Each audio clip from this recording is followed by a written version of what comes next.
You work hard, behave responsibly, save into a pension scheme, and have a happy retirement, right? Wrong. After decades of saving into government pension schemes, when it's time to collect, many Nigerians across the country get nothing unless they pay. Okay, let me see what I have here. 4, 5.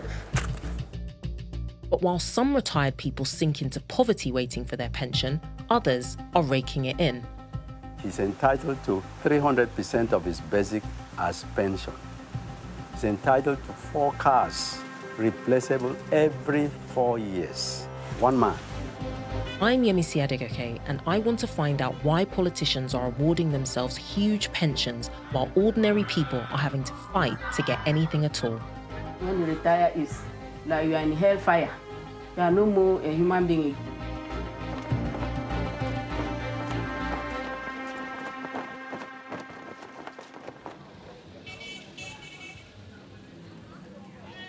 Every year in Nigeria, thousands of nurses, teachers, and other government workers retire, expecting to swap their salary for a pension to support them in old age. My mother was a healthcare worker for 27 years and paid into the pension plan.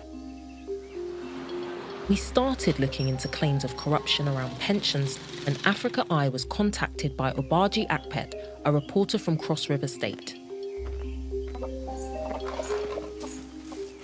When she retired last year, August, she should have started receiving her pension, but she didn't.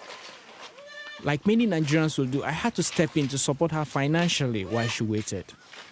Life is no money, no nothing, and I cannot do anything. Cannot take care of my family. Even my uncle, my aged mother is there. I cannot take care of her. Cannot take her to the hospital. So I am just like that, stranded. She reached out to the pension office in Calabar to find out why. And she was told she would need to pay some money to get her papers moving. Because she was anxious about her pension, my mother paid 6,000 naira. In past months, 5 months, they said they will not give me arrears. And then, in October, Obaji got in touch with the pension office. He too told us he was asked to pay a bribe of 10,000 naira, and that's when he got in touch with us. Safe journey. We asked him to secretly film any further interactions he had with the pensions officials. Bye-bye. Bye. A month later, he was asked to come to Calabar by one of the officials. Her name is Angela Essa. So far, my mother and I have made 2 sets of payments, and I still don't know when she'll get her money. According to Angela, I need to pay another person in the department. Hi, Mrs. Etta. He's supposed to give us 50 steps. You know, money in our own civil service is the steps. The steps they give to you and that determine maybe I'll direct you to another person, the bigger person. All right. Bye. I am off to see Angela again, this time wearing a hidden camera.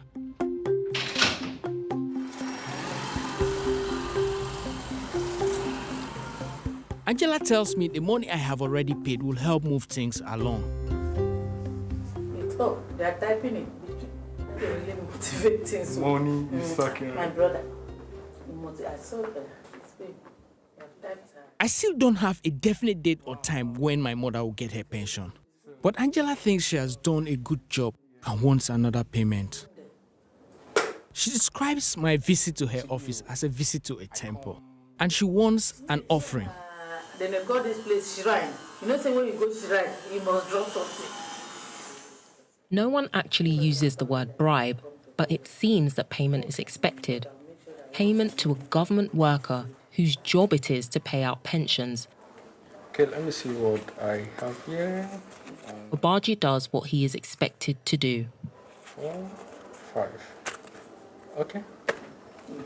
For the shrine. All right. Thank you very much. You've done well. Thank you so much. Okay.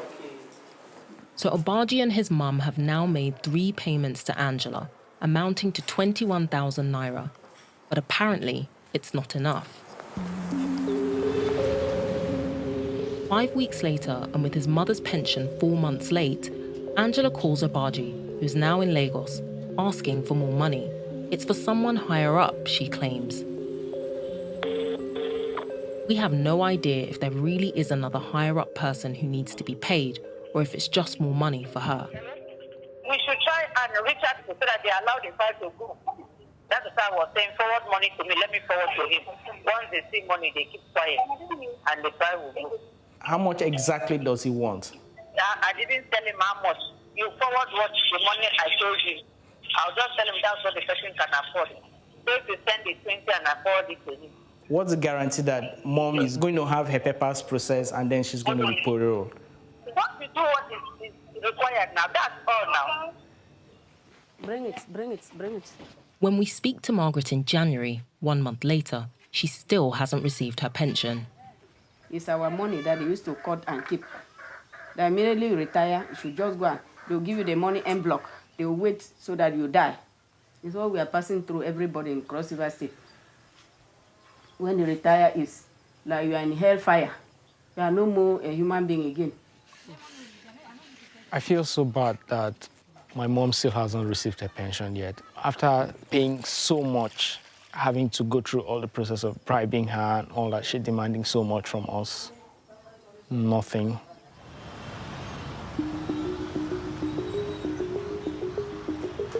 Delays in getting your pension or having to pay to get it aren't just problems in Cross River State, they are national. We've heard stories of pension corruption at all levels and across Nigeria. The pension funds are being emptied, leaving nothing to pay people with. And in fact, in 2019, 400 billion naira was owed to pensioners across the country. We then heard of another way retirees are being denied their money. I'm on my way to meet a man who's dead, according to the state. So just tell me a little bit about what you used to do for a living. I was teaching mathematics, physics. When Ogar Gabriel retired in 2000, he received his pension regularly until 2020, when it suddenly stopped. Cross River State had decided Mr. Gabriel, like over 1,000 other people in the state, either didn't exist or was dead.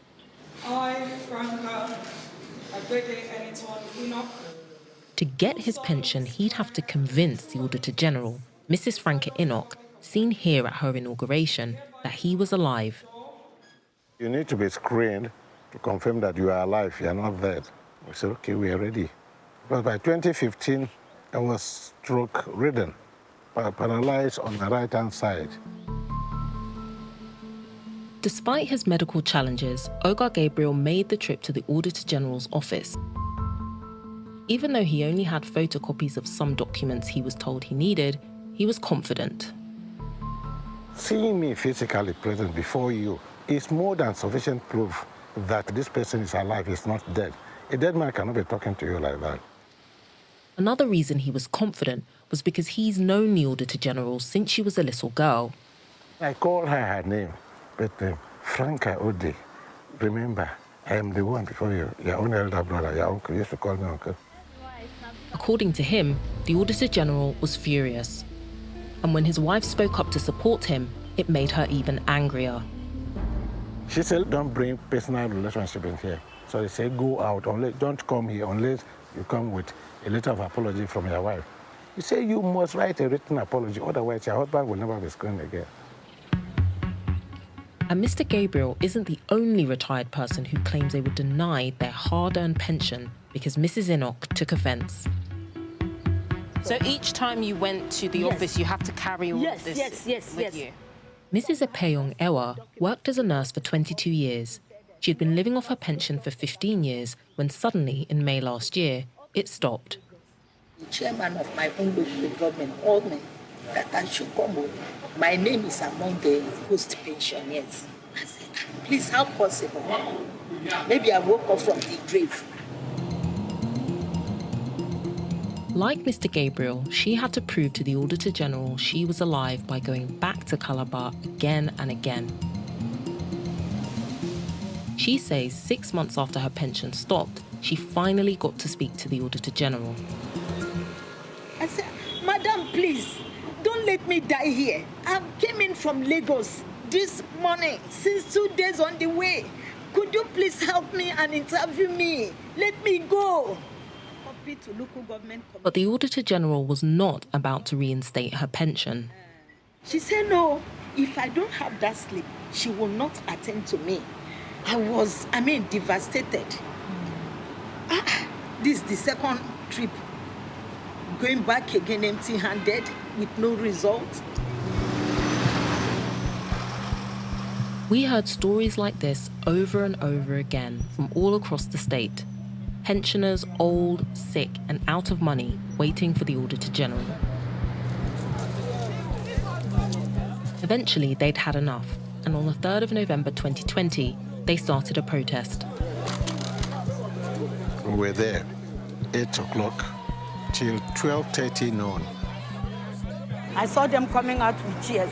They said they want to block the gate, that the woman has postponed the screening. Old people, some paralyzed, some cannot even talk like I'm talking. Some cannot move at all. Registered our grievances. Yes. The whole world is aware of what is happening today. Yes. People have borrowed money to come from Obaliko, far places. Where do we go and stay? Where is the money to pay hotel bills or to feed ourselves? 7 months we have not received our pension.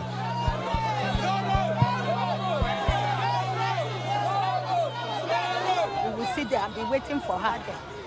Once the protest had quietened down, Mrs. Iwa says she was taken into a room full of people, including the Auditor General.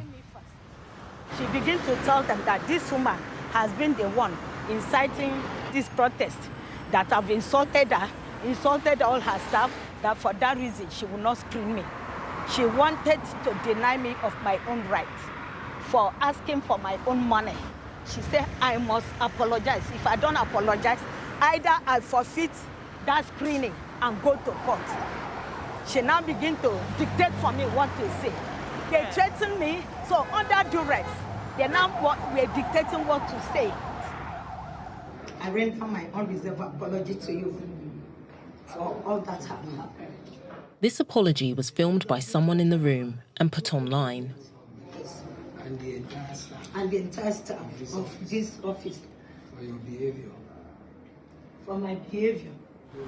It's outrageous hearing the story of this 62-year-old woman who spent 22 years working for the state government, not only being denied her pension, but then being intimidated by the Auditor General and security personnel. Fake or ghost pensioners are a real problem in Nigeria, and the adding of fictitious names to the payroll is one of the ways money is stolen from government funds. Sometimes there are more fake pensioners than real ones.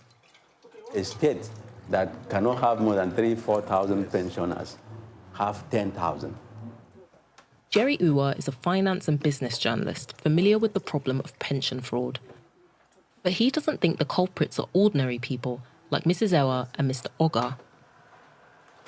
What happens is that somebody will add names of non-existent pensioners. That one goes to him. The people at the top, it's not something at the grassroots. The people at the top, they will pay those ghost pensioners immediately, and the money goes into their pockets. It's not something that a clerk can do, because it will be discovered. It's right up there. So how can states tackle the problem of ghost pensioners? Kolawole Oluwadare is the Deputy Director of SERAP, an organisation that advocates for more transparency in government. He says technology should be available to identify them. If we have digital ID system that is robust enough that covers everyone, why can't payments be done electronically? Why do they have to come physically? Covering great distances, including those staying in remote areas. And these are very poor people, by the way.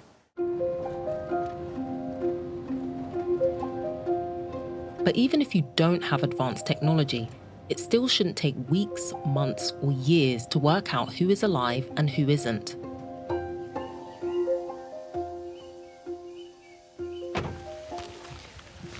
I'm in Okele, which is a community in Yala, where last October, this list was published with over 300 names of people declared dead, and as a result, their pension payments stopped. 99% of the persons there are still alive. The local community leader takes me to meet some of those on the list of dead people. Ladies, come out. Welcome. Good afternoon, Mr. Cletus. So your name is Mr. Efuka Cletus Laffin. Yeah. And that's your name here. So your name here is on this list, sir, that says that you are dead. That's the list. I'm not dead, madam. I can see that you're alive. So this is your national ID card. Yes, madam. And this is your name on this list of people that are supposedly dead. Here's your ID confirming you are who you say you are. Mr. Cletus stopped getting his pension in June last year. They have not paid me anything. So how have you been surviving? But I'm managing with my dad, my small farm. My children, they were in school. Now I've stopped them because I have no money. He has been to Calabar 5 times. It's up to 6 hours. Because if you go in the morning, you will reach there when it is 4 o'clock. We go there at time, we used to sleep there up to 2 weeks before we come back. When you come, you go again. 2 like that, weeks? like that, like that. So you'd spend 2 weeks in Calabar even though you don't have anybody there? Now, so we just sleep outside like this, rain will fall. You sleep outside? Outside like this. At time, we sleep outside while the rain is falling. That is why I'm sick until now. My body is not like before.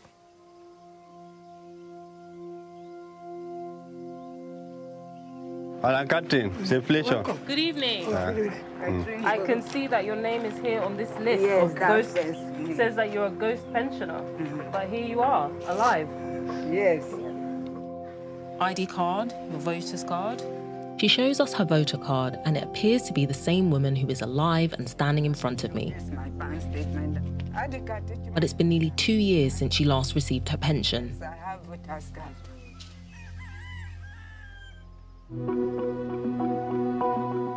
While some pensioners are struggling just to get the money they're owed, there's a group of Nigerians who expect a bit more from retirement. Politicians. Because Nigeria is run on a federal system, each state gets to decide a lot of its own laws, which is handy if you run the state. Like the former governor of Zamfara State, Abdulaziz Yari, who sanctioned a law just 2 months before he retired, which would give him quite a pension. He is entitled to 10 million naira every month as overhead cost. Overhead of what? Nobody knows. He's entitled to 300% of his basic as pension. And yet, this man, whose gratuity and entitlement has been paid immediately after he left office, is owing 10 billion naira in pension arrears. So although the state might not have the money to pay ordinary pensioners the 10 billion naira it owes them, there always seems to be money to pay the politicians. The current government of Zamfara eventually repealed this law, but he's not the only ex-governor to benefit from preferential pension laws. Like Lagos State, the governor is entitled to 2 houses, one in Lagos, one in Abuja, in a location of his choice. That's what the law says. So if the governor is greedy enough to demand a house at Banana Island, buy a land there at $4 million per plot, then he's entitled to 300% of his basic as pension. He's entitled to 4 cars, replaceable every 4 years. One man.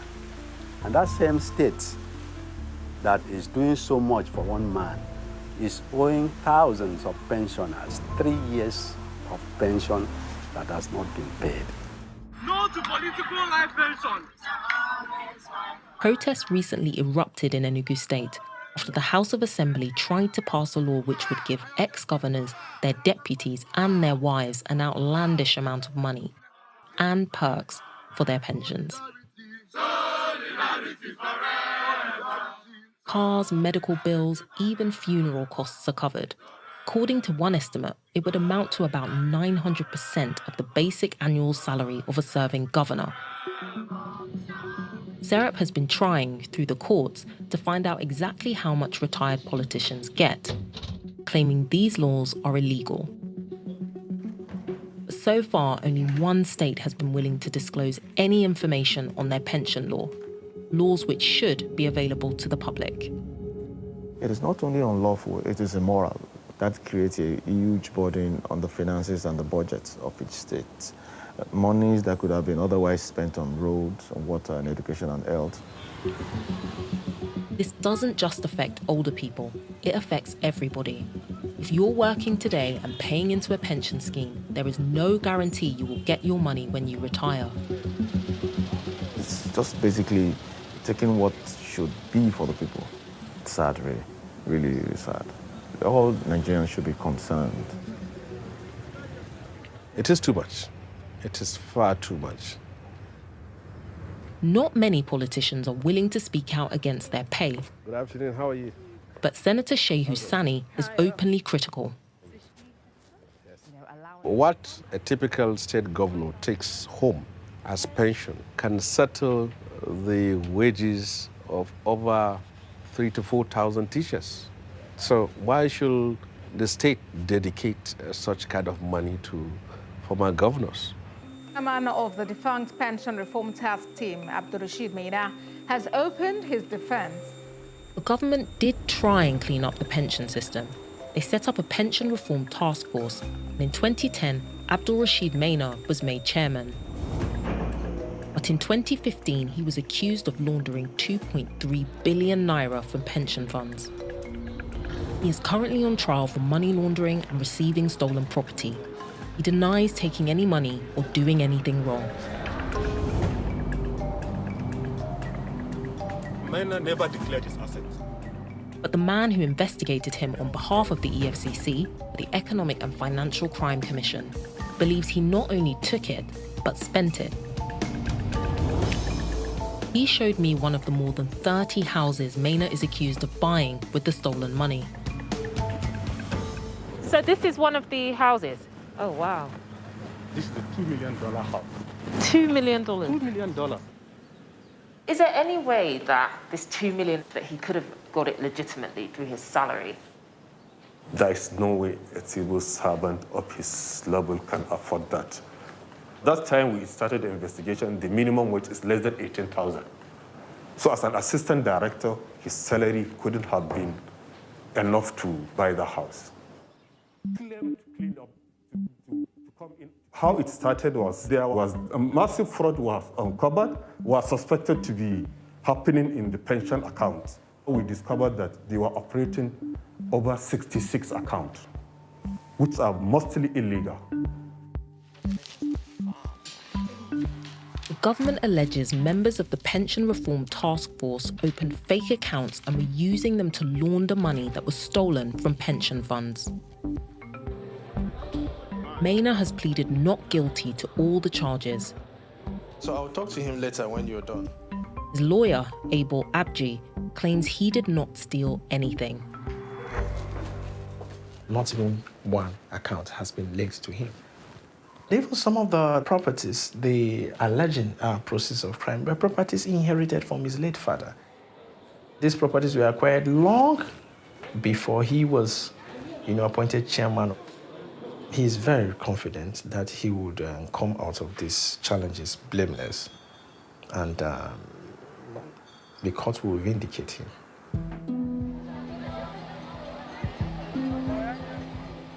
Whether Maina is found guilty or innocent, it's clear someone took 2.3 billion naira from the National Pension Fund.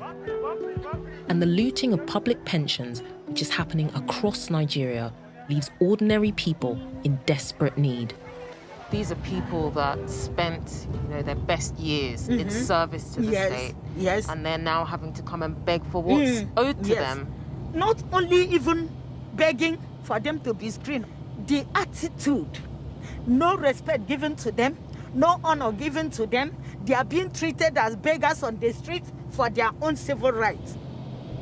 Those are the things that provoked my anger.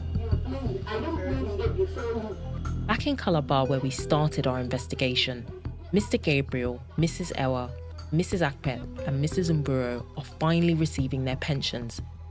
Though not all have been paid the thousands and thousands of naira they lost due to their pensions being illegitimately withheld for so many months. Efika Cletus still has not been paid any of his pension and has no idea when or if ever he will. Despite years of promises of change from the very top, we found the pension system still hampered by incompetence and corruption, causing devastation in the lives of elderly and vulnerable Nigerians. We put the findings of our investigation to Mrs. Angela Etta, Mrs. Franca Enoch, and Governor Ben Ayode of Cross River State, and asked for their comments. They have not responded.